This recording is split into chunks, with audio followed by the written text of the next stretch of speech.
Arnold Batso, kes oma lolli veaga välja tulnud, kes täiesti tark on, ja Martin Treial on oma tehtud veaga Kotka hospitalis. Nad naeravad ja ütlevad, et need on päris lollid. Et targat ei hakkagi kroonut teenima.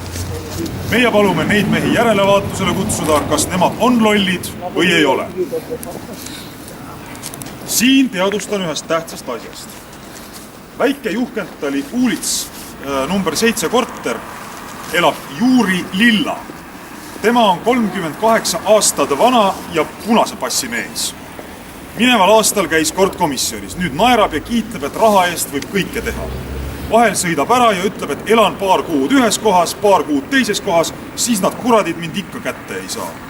Ja kui nad mind kätte saavad, oskan ikka muretseda, et jälle lahti saada. Palun seda tinkimata kohe teha, sest nüüd praegu viibib tema Tallinnas. Need olid siis muret tundvate kodanike poolt esitatud kaebekirjad, et petturid oma tee ikkagi sõjaväljale leiaksid.